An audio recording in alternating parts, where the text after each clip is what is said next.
Osito, since you have the microphone, just give us 1 or 2 points, quick, fast. What can Wananchi do now? So the Wananchi needs to, very, again, technically speaking, to interact. I'm a emenda.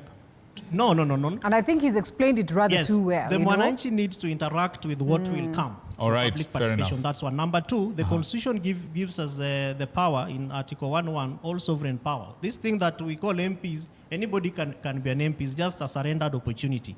Now, we must petition. We must write. Don't wait for the day of public participation. Once the gazettement is done, let's go ahead of the MPs. Okay. And then we flood the email of Parliament, of the clerk.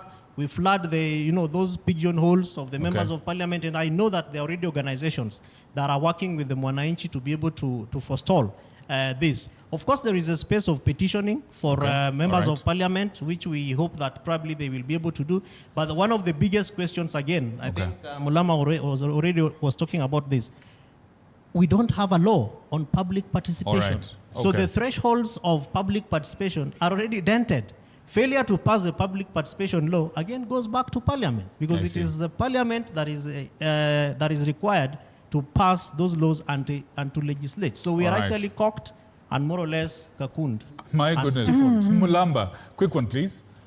One, as a Gen Z, I understand the language of protest. It is the last resort, but it is the first thing we should do. And with the mic, Mulamba, your mic is... Sorry. I will take that again. As a Gen Z, the language we understand is the language of protest. That is our first port of call, even though it is supposed to be the last resort. Secondly, I think we need to table petitions at some of these courts, probably the High Court, to stop this public participation, because we cannot let the MPs hold a public participation about something that is unconstitutional to validate it using the public participation. The second thing we should do is we should educate the public on why they don't need the CDF as much as they think. That those funds should come to us either through the county government or through the ministries in form of a free education. For example, Kibaki envisioned a free primary education. Have we transitioned past that? To this day, there are countries that fund tertiary education.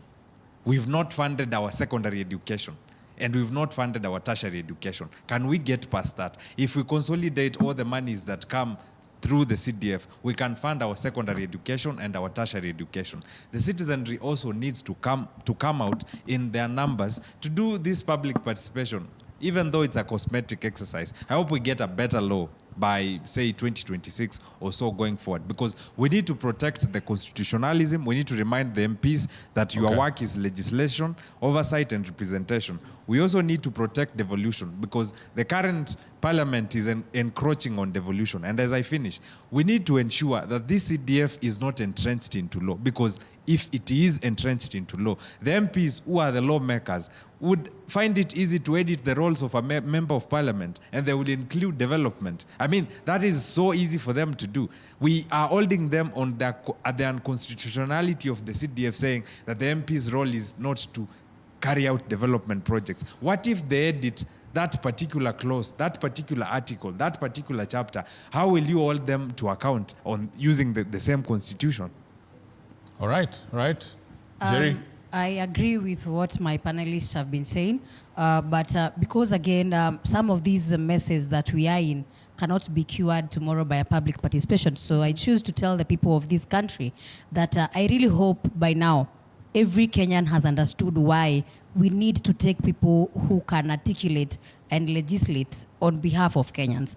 Let us stop this notion that we even hear some members of Parliament publicly ask Kenyans, "Ushainisikia bunge nikiongea?"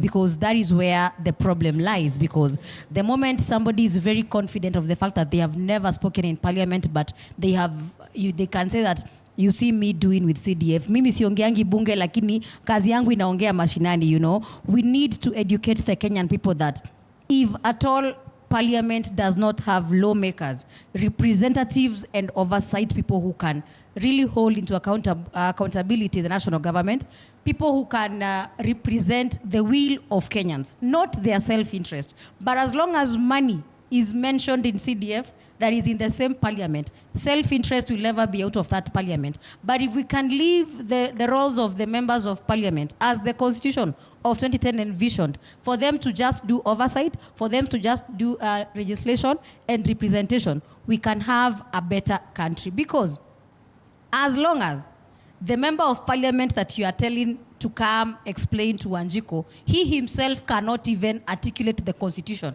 how is he going to come give me civic education about the questions that he's bringing to public participation? Let us, for a first time come 2027, let us look for members of parliament who can handle the three laws, the three roles of our members of parliament. Because if we leave it to just because somebody can lobby, just because somebody can, do development, which of course is an illegal thing because an MP should not be doing development anyway. So let us maintain the sanity of the constitution.